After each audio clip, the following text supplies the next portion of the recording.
Bonjour. Aujourd'hui, on va parler de la femme d'Apocalypse 12 qui est dans le ciel.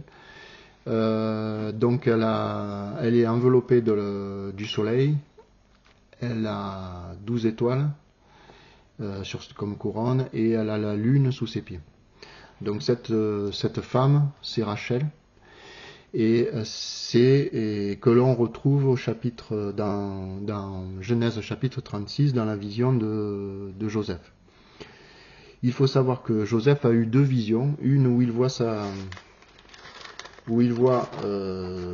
11 gerbes se prosterner devant lui, et cette prophétie s'est réalisée parce que quand il y a eu la famine en Égypte, ses frères sont venus chercher de la nourriture, et là ils se sont prosternés devant lui pour avoir la nourriture. Par contre, la seconde vision ne s'est jamais réalisée. Elle est au verset 9, chapitre 37, verset 9, où il dit avoir eu une vision, et voici le soleil, la lune et 11 étoiles se prosternaient devant moi. Et il raconta ces choses à son père et à ses frères, et ils vont se mettre, et son père le réprimanda, et lui dit, faut-il que nous venions, moi, ta mère et tes frères, nous prosterner à terre devant toi? Et alors ses frères eurent de l'envie contre lui, mais son père garda le souvenir de ces choses. Voilà, là ce qu'il faut savoir, c'est qu'au vers chapitre 36, Rachel est morte, chapitre 35, verset 19, verset 18 et 19, Rachel est morte à la naissance de Benjamin, et donc, et elle a été enterrée à Bethléem. Et donc,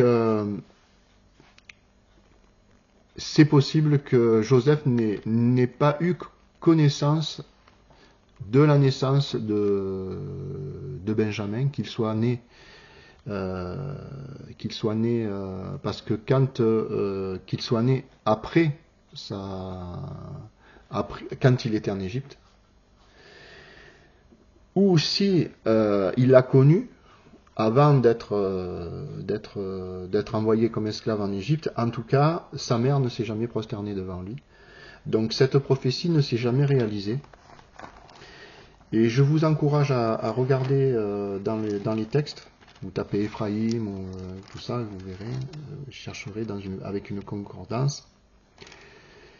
La bénédiction qui est au chapitre 49, vous avez toutes les bénédictions de Jacob sur ses fils, qu'il va faire avant sa mort. Et il y a le verset 1, il n'est pas très bien traduit parce qu'il dit, Jacob appela ses fils et il dit, assemblez-vous et je vous annoncerai ce qui vous arrivera dans la suite des temps. Et en fait, le mot c'est acharit en hébreu, et ça veut dire à la fin des temps. C'est-à-dire que voilà ce qui va arriver à son peuple, à ses fils, à la fin des temps. Voilà ce qu'ils vont devenir. Et là, on voit que la promesse faite à Judas, c'est que le sceptre, c'est-à-dire celui qui a le bâton du roi, ne s'éloignera pas de toi, et c'est par toi que viendra le Shiloh, c'est-à-dire le Messie. Mais il y a la plus grosse promesse qui est faite, c'est celle à Joseph. Et elle prend des versets, elle prend du verset 22 à 27. Et là, il y a plein de bénédictions, particulièrement sur Joseph. Ainsi, il est devenu un berger, le rocher, il est le rocher d'Israël. Il est le prince de ses frères, etc. Il est comme un arbre fertile près des sources d'eau. Ses branches s'élèvent au-dessus de la muraille, etc., etc. Il y a une notion qui est intéressante, c'est qu'il a un arc. Ça, on le retrouve dans Apocalypse 6, verset 1, avec le cheval blanc qui a un arc aussi et une couronne sur la tête. Mais j'en parlerai pas. Et il y a une bénédiction particulière au chapitre 48 de Jacob à sa mort, qui en fait se trompe en apparence il va bénir les deux fils de Joseph, il va les considérer comme ses fils propres, et par eux, ces deux fils formeront deux tribus d'Israël. C'est celle de Manassé et celle d'Éphraïm. Et Manassé était le plus grand des fils de Joseph, mais Jacob ne va pas bénir Manassé, il va bénir Éphraïm. Et il dit, donc dans sa bénédiction, au verset 19 du chapitre 48, Son père refusa et dit, je le sais mon fils, je le sais, lui sera grand, mais son frère cadet sera encore plus grand que lui, et sa postérité deviendra une multitude de nations. Il les bénit en ce jour-là et dit, c'est par toi qu'Israël bénira. Voilà.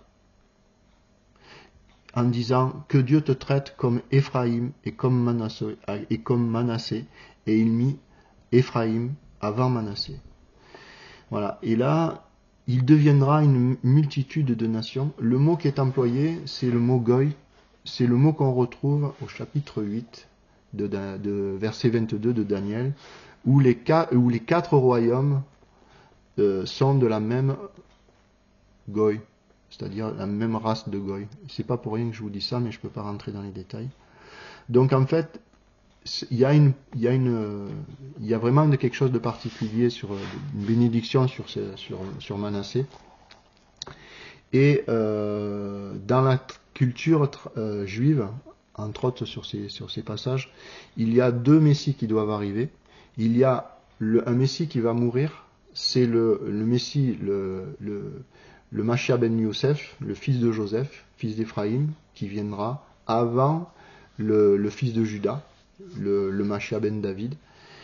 Et il mourra et il préparera la gloire de son frère. Alors ça n'a rien à voir avec l'Antichrist, hein, que Christ, lors de son avènement,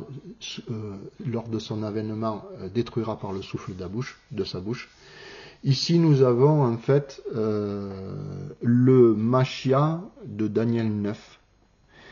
Alors si vous tombez sur cette vidéo, ça va vous paraître bizarre, mais le Machia de Daniel 9 sort après 7 semaines de la sortie d'une parole, et cette parole, c'est ce qui est scellé, qui est dans le livre. Quand les livres s'ouvrent de Daniel, parce qu'on lui dit, le livre de Daniel, en fait, c'est des livres de paroles. Les livres, en fait, nous on les a en papier, mais en fait, ce sont des paroles qui sont écrites. Et quand il est dit qu'elles sortent, en fait, elles s'accomplissent. C'est comme les 70 ans sur Jérusalem, sur Babylone.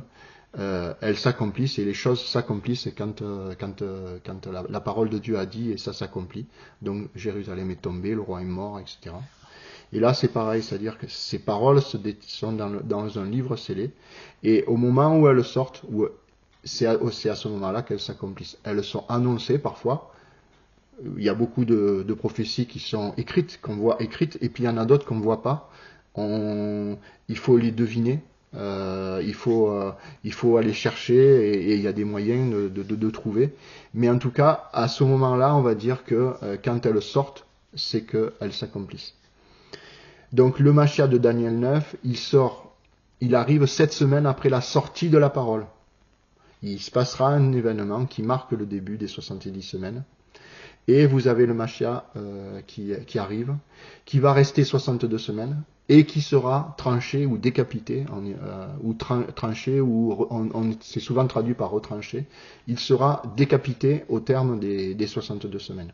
Et son peuple ne le suivra pas et fera toutes sortes d'apostasies. Voilà. Et donc ce Machia, c'est le Machia, contrairement à ce qu'on croit, reprenez et vous verrez, chapitre 25 de Daniel, en fait c'est pas Christ, c'est une grosse erreur qu'on fait là, c'est le Machia ben Youssef. Et ce personnage-là, vous le retrouvez au chapitre 8, verset 5, c'est la grande corne, qui est sur le bouc de chèvre, en hébreu, c'est-à-dire un royaume qui est constitué de petits États, ce sont des États-Unis qui sont en Occident et de l'autre côté de la Terre par rapport à l'Iran, à Suse qui se trouve aujourd'hui en Iran, parce qu'il viendra depuis l'autre côté de la Terre sans la toucher pour venir frapper le bélier, la bête à 2 cornes qui se trouve en Iran. Voilà. Donc en fait, ce Machia, c'est la grande corne. En hébreu, c'est le Chassout. C'est pas écrit grande, c'est en fait, ça veut dire en hébreu l'oracle du prophète, la vision, la révélation du prophète. Ce qui est, c'est aussi, parce qu'il est utilisé 5 fois dans la Bible et 3 fois dans Isaïe, il est aussi ce qui est enfermé dans un livre cacheté. Ça veut dire ça. C'est la révélation d'un livre cacheté. Ça c'est dans Isaïe, je l'ai plus en mémoire. Je crois que c'est 78, non je sais plus, 21, je sais plus combien. Donc voilà, donc ce Machia, c'est la grande corne de Daniel 8 qui sera tué au chapitre 8, verset 8, et vous le retrouvez revenir dans Apocalypse 13, verset 3. Et donc là, j'en reviens à notre femme d'Apocalypse 12. Cette femme d'Apocalypse 12, elle est dans le ciel, et donc on le voit par rapport à la prophétie de Joseph. Il y a la lune, elle est enveloppée de Jacob, on va dire, du soleil. Elle a la lune sous ses pieds, c'est pas un hasard la lune sous ses pieds, parce que la lune, ça représente une femme, et sous les pieds, ça veut dire que, en fait, elle la domine. Et c'est intéressant, moi connaissant le contexte de comment ça se passera. La lune sous les pieds, là, cette femme, en fait, c'est une esclave, c'est-à-dire qu'elle a une esclave à ses pieds. Et cette femme, c'est Agar, quelque part. C'est-à-dire, c'est l'alliance d'Ismaël, les Ismaélites, c'est l'alliance qui est à ses pieds, c'est-à-dire qu'elle la domine. Mais si vous suivez, c'est pas si simple que ça. Hein. Ça se va se faire dans la douleur. Et les Ismaélites, faut pas croire qu'ils vont être innocents dans tout ça. Et ça va faire un peu comme à la romaine, c'est-à-dire avec les arènes, c'est-à-dire plus t'en tues et plus en fait la gloire de Dieu est manifestée et leur cause devient juste et monte au ciel, c'est-à-dire qu'elle est reconnue par tous. Voilà comme ça que ça va se passer. Donc c'est un peu particulier cette histoire elle écrase la lune, elle a la lune sous ses pieds. Dans les faits, c'est comme ça que Dieu va manifester sa gloire, mais dans la réalité, malheureusement, ça va pas se passer dans la douceur. Je vous encourage à lire Galates chapitre 4, à partir du verset 22, ces choses vont devenir plus claires pour vous. Donc, dans Jérémie 31, verset 15, vous avez justement Rachel, et on voit « Ainsi parle l'Éternel, on entend des cris à Rama, des lamentations, des larmes amères. Rachel pleure ses enfants, elle refuse d'être consolée sur ses enfants, car ils ne sont plus. Ainsi parle l'Éternel, retiens tes pleurs, retiens tes larmes de tes yeux, car il y aura un salaire pour tes œuvres, dit l'Éternel. Ils reviendront du pays de l'ennemi, ça c'est la mort. Hein. Il y a de l'espérance pour ton avenir, dit l'Éternel. Tes enfants reviendront dans leur territoire. J'entends Éphraïm qui se lamente. Tu m'as châtié et j'ai été châtié comme un veau qui n'est pas dompté. Fais-moi revenir et je reviendrai. Vous voyez, Rachel n'a pas connu Éphraïm, tout ça. Ça, en fait, c'est une alliance. Et l'alliance dont il est parlé au chapitre 31, c'est celle qu'on retrouve à partir du verset 31, où c'est dit « Voici les jours viennent, dit l'Éternel, où je ferai avec la maison d'Israël et avec la maison de Juda une alliance nouvelle. Non comme l'alliance que j'ai traitée avec leur père, le jour où je les ai saisis par la main, pour les faire sortir du pays d'Égypte, alliance qu'ils ont violée, quoique je sois leur maître, dit l'Éternel, mais voici l'alliance que je ferai avec la maison d'Israël. Après ces jours-là, dit l'Éternel, je mettrai ma loi au-dedans d'eux, et je l'écrirai dans leur cœur. Je serai leur Dieu, ils seront mon peuple. Voilà. Dieu va mettre sa loi dans le cœur des hommes. C'est ça la nouvelle, l'alliance de Rachel, qui pleure sur ses enfants, et qu'on lui dit, garde de l'espoir, tu vas les revoir. Et ça, c'est ce qui se passe au chapitre 12. Vous avez en fait Rachel qui a enfanté, annoté dans le texte, vous avez au verset 3, vous avez le dragon, il est dans le ciel. Il a 7 têtes et 10 cornes. Les 7 têtes et 10 cornes, c'est ce qui forme la bête. Et vous avez la queue du dragon. La queue du dragon, en Ésaïe 9,14, c'est le prophète de mensonge. Et ce prophète de mensonge, vous le retrouvez dans Apocalypse chapitre 19, verset 20, et c'est le faux prophète. C'est le faux prophète, c'est la bête, vous reprenez chapitre 19, verset 20, le faux prophète, le prophète de mensonge, c'est la bête qui monte de la terre, qui a 2 cornes, et qui parle comme le dragon. En fait, ça c'est et qui est semblable à un agneau. semblable à un agneau, qui monte de la terre, qui parle comme le dragon, et qu'est-ce que j'ai dit? Qui a 2 cornes. Ça, c'est le bélier de Daniel 8, hein, qui est une vision de Daniel 8, qui est au temps de la fin, et les rois, les 2 cornes, ce sont le roi Mède et le persan. Et en fait, ça correspond au temps de la fin, au roi de Turquie et à celui d'Iran. Donc là, la bête, en fait, la deuxième bête d'Apocalypse 13, qui fera la queue du dragon ou le faux prophète ou le prophète de mensonge, c'est le même personnage. C'est lui qui va faire tomber en premier les 1/3 des étoiles du ciel. Pourquoi? Nous sommes au temps de Rachel, d'Israël. Israël, son mari, Jacob. Dieu avait fait une promesse à Israël. Ta postérité sera aussi nombreuse que les étoiles du ciel et comme le sable de la mer. Et au verset 4, c'est dit que la queue du dragon, c'est-à-dire le faux prophète, la bête de la terre, va faire tomber 1/3 des étoiles du ciel.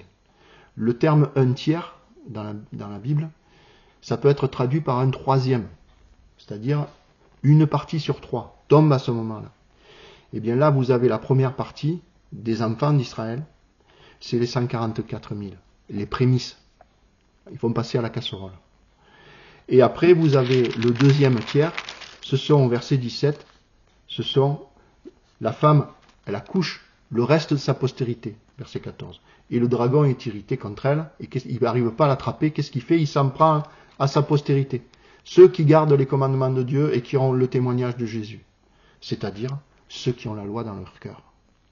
Et le 3e tiers, il se trouve au verset 18, et le dragon se tient sur le sable de la mer. C'est-à-dire que là, à ce moment-là, il domine le sable de la mer, c'est-à-dire les enfants de Dieu. Voyez. Donc là, on a les 3 tiers au chapitre 12. Qu'est-ce que je voulais vous dire aussi sur... j'avais encore une idée dans la tête, mais elle est partie. Oui. Au chapitre 8, je vous ai dit les premiers qui tombent, ça se voit aussi au chapitre 8. Devant la bête à 2 cornes, où il y a un fleuve. Et c'est pas pour rien, un fleuve il fait face à un fleuve. Et le fleuve avec qui il fait face, eh bien en fait c'est le peuple de Dieu. Un fleuve, chapitre 17, verset 15 dans l'Apocalypse, ce sont des peuples, des nations, des foules, etc., sur laquelle la prostituée sera assise. Mais c'est la bête à 2 cornes, elle fait face, elle affronte un peuple. Et bien là, vous l'avez aussi au chapitre 12, mais c'est la première partie des étoiles qui tombent. Et après, dans la suite du chapitre, vous avez du chapitre de Daniel 8, vous avez au verset 11, vous avez la petite corne qui va faire tomber les étoiles du ciel aussi. Une partie des étoiles du ciel. Et là donc, vous avez l'action du dragon à ce moment-là, au verset 17, le 2e tiers qui va tomber, ça sera par la bête et non plus ça sera par la première bête avec sa tête qui sera revenue ou petite corne qui fera tomber à ce moment-là le 2e tiers. Et comme je vous ai dit, le 3e tiers, c'est le dragon qui s'assoit sur le sable. Voilà. Donc, je continue encore un peu. Je fais vite après, ça vous donne une vue d'ensemble. Donc, au verset 5, le personnage qui meurt, après la chute de ces étoiles, c'est pareil, c'est comme au chapitre 9 de Daniel, c'est pas Christ, c'est le Mashiach ben Youssef, le fils d'Éphraïm. Et il est dit qu'il monte vers Dieu, vers son trône. Et en fait, il faut savoir que là, la lutte qui est faite, elle est spirituelle. La bête, les 10 cornes, tout ça, c'est pas dans le ciel, ni le faux prophète, ni les 7 têtes. Tout ça, c'est sur terre que ça se passe. La femme, elle accouche pas dans le ciel. Tout ça, c'est sur terre. Mais c'est une guerre spirituelle. Et quand il est dit qu'il monte vers le trône de Dieu, en fait, ça veut dire qu'il est considéré comme fils de Dieu. C'est-à-dire, aux yeux des gens, il est considéré comme fils de Dieu. Et voilà, donc ça c'est dit. Après, on peut le voir de manière un peu différente aussi, c'est-à-dire que c'est comme ça que je le voyais jusqu'à présent. Là, je suis un peu en train d'évoluer. C'est-à-dire que l'enfant mâle, si vous reprenez tous les passages, toutes les caractéristiques de l'enfant mâle au verset 5, c'est-à-dire il sera appelé fils, il aura une verge de fer,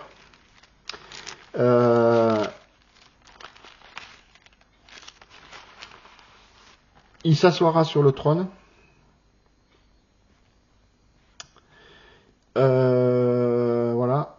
Et bien tout ça, vous l'avez, par exemple au chapitre 3, chapitre 21, verset 7, celui qui vaincra sera appelé fils de Dieu. Vous voyez, par exemple, là, le fils, vous avez. Après, vous avez 2,27, je crois, ou 2,21, à celui qui vaincra, je le ferai asseoir avec moi sur mon trône. Vous voyez, celui qui vaincra, en fait, il parle à un peuple. Ou il peut parler à une personne, c'est-à-dire au Mashiach ben Youssef. Mais ça peut aussi être à un peuple. Après, vous avez chapitre 3, verset 12. Celui qui vaincra, je le ferai avec lui une colonne dans mon temple de mon Dieu. Il n'en sortira plus. J'écrirai sur lui le nom de mon Dieu. Vous voyez, il prend le nom de son Dieu. Après, vous avez le verset 27 du chapitre 2. À celui qui vaincra et qui gardera jusqu'à la fin mes œuvres, je donnerai autorité sur les nations. Il les pètera avec une verge de fer, comme on brise des vases d'argile, ainsi que moi-même j'en ai reçu le pouvoir de mon Père.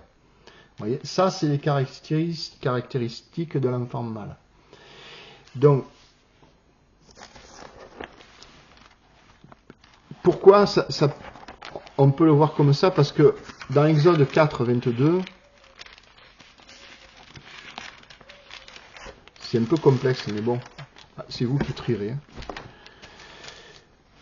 C'est dit, voilà ce que dit Dieu à Moïse, qui doit dire à Pharaon. Tu diras à Pharaon, ainsi parle l'Éternel, Israël, mon fils, et mon fils, mon premier-né. C'est-à-dire que là, c'est la première fois où Dieu parle du peuple d'Israël comme une seule personne. Avant, il les appelle les tribus, les fils d'Israël, etc. Là, il parle que d'une unité. Il dit donc, Israël est mon fils, mon premier-né. Je te dis, laisse aller mon fils pour qu'il me serve. Si tu refuses de le laisser aller, voici je ferai périr ton fils, ton premier-né. Donc au chapitre 12 d'Apocalypse, on peut y voir l'enfant mâle comme étant les prémices. Pourquoi? Parce que c'est son premier-né, et ça vous le voyez au chapitre 14, verset 4, où les 144 000 sont les prémices de l'agneau, et donc de la femme. Et donc, vous avez deux manières de voir la chose. Pour l'instant, mon cœur balance, je vous avoue. Ça peut être un peuple ou uni dans la difficulté, dans l'esclavage, dans l'impossibilité d'adorer son Dieu, eh bien, est uni et c'est le premier-né de Dieu. Qui accomplit celui qui vaincra, il accomplit tous les trucs du verset 25, hein, du verset 5 du chapitre 12. Voilà. Et au verset 11, en tout cas, du chapitre 12, on a quelque chose qui est très important. Je reprends le verset 10. Et j'entendis du ciel une voix forte qui disait, maintenant le salut est arrivé, ainsi que la puissance et le règne de notre Dieu, et l'autorité de son Christ, car il a été précipité l'accusateur de nos frères, celui qui les accusait devant notre Dieu jour et nuit. Et là on voit que c'est un peuple, ils l'ont vaincu par le sang de l'agneau et par la parole de leur témoignage, et ils n'ont pas aimé leur vie jusqu'à craindre la mort. Et ce qui est important là, maintenant le salut est arrivé, ainsi que la puissance et le règne de notre Dieu, et l'autorité de son Christ. Et le moment où Christ reçoit la puissance, c'est au chapitre 5, quand le livre s'ouvre. Donc là, nous sommes, en réalité, cette chose-là, le chapitre 12, cette nouvelle alliance, ça ne se passe pas il y a 2000 ans. Ça se passe au moment de l'ouverture du livre scellé, où cette alliance, elle va déclarer juste les prémices qui sont tués, et c'est eux qui ouvrent par leur mort. Ce sera le signe, ça sera le signe de la... j'en parlerai pas. Ça sera le signe de l'ouverture du livre. Voilà. Et regardez, je crois que c'est chapitre 5, verset 12, où c'est là où il reçoit la puissance au moment de l'ouverture du livre. Alors, là, il y a des myriades. Autour du trône, il y a des myriades. Alors, je prends un peu avant. Donc là, il y a des gens qui... Et ils chantaient un cantique nouveau, en disant, tu es digne de prendre le livre et d'en ouvrir les sceaux, car tu as été immolé, tu as été racheté pour Dieu par ton sang, les hommes de toute tribu, de toute langue, et de tout peuple, de toute nation. Tu as fait d'eux un royaume et des sacrificateurs pour notre Dieu, et ils régneront sur la terre. Je regardais et j'entendis la voix de beaucoup d'anges, beaucoup de messagers autour du trône, des êtres vivants et des vieillards, et leur nombre était des myriades de myriades et des milliers de milliers. Vous voyez ? Ça, pour moi, ce sont les 144 000 qui sont spirituellement montés au ciel.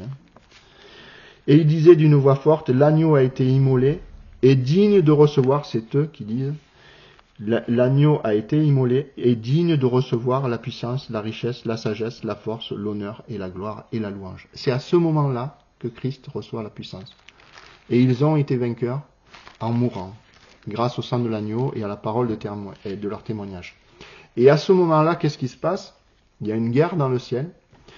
Michael et ses anges sont vainqueurs, mais les messagers qui sont, on le voit là, c'est un peuple. C'est eux qui sont vainqueurs. Et ils vont chasser le dragon et ses anges du ciel. Ça, vous le retrouvez dans Luc, je crois, je ne me rappelle plus exactement où Jésus, où il y a l'histoire de 70 disciples qui sont partis, annoncer la bonne nouvelle, et en fait, ils reviennent et ils sont stupéfaits parce qu'ils disent les démons nous ont été soumis, etc. On chasse les démons, tout ça. Et Jésus leur dit, je voyais le diable tomber du ciel.